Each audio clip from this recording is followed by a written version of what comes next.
I'm going to go over this. Insulin cancer chemotherapy, the membrane effect, the metabolic effect, the cellular differentiation effect. The membrane effect is improved drug penetration into cancer cells.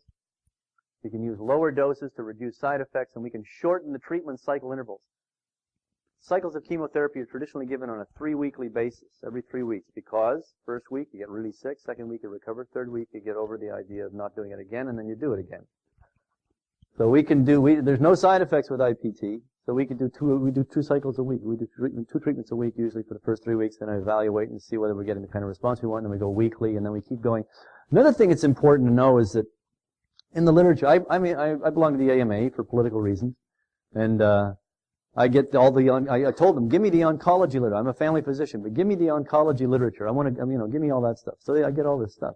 And it's really interesting. And one of the things that, relating to the duration of treatment, there's dialogue now going on in the industry there where they're saying, we shouldn't stop treating people. We should keep treating them, at least intermittently. But don't just say, like so many of my patients have come in and said, my doctor told me I was cured, go away, no problem, I'll see you, bye-bye. And 9 months later it recurs.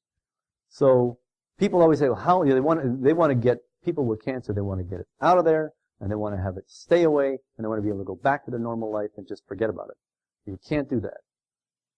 It's not on the agenda. And so anyway, we treat them twice a week for 3 weeks, and then weekly, and then sometimes once a month. And it depends, it's all very played by ear, practice medicine. The metabolic effect is an increased proportion of cancer cells are put into S phase by the stimulation of insulin, which results in an increased rate of cell kill per cycle because of the susceptibility of S phase cells in S phase to the cell cycle phase specific agents, many of which, like Taxol, all a lot of these new ones are cell cycle phase specific agents. Methotrexate and 5-FU are some of the older ones that are too. Cellular differentiation effect. We differentiate normal cells from cancer cells based on this differential of the insulin receptor concentration. 16 times more insulin receptors, and ligand effect is a function of receptor concentration. I'll go into that. I'll just mention that again a couple of times. So it turns chemotherapy into a smart bomb.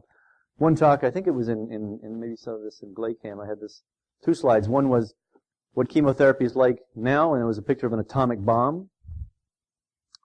And what chemotherapy is like with IPT. It's a smart bomb. I couldn't have a picture of a smart bomb, so I had a brick falling on a construction worker's head, but that was the picture I came up with. But the point is, what it does is it takes chemotherapy and it makes it into a smart bomb. And that spares normal tissues from drug effects.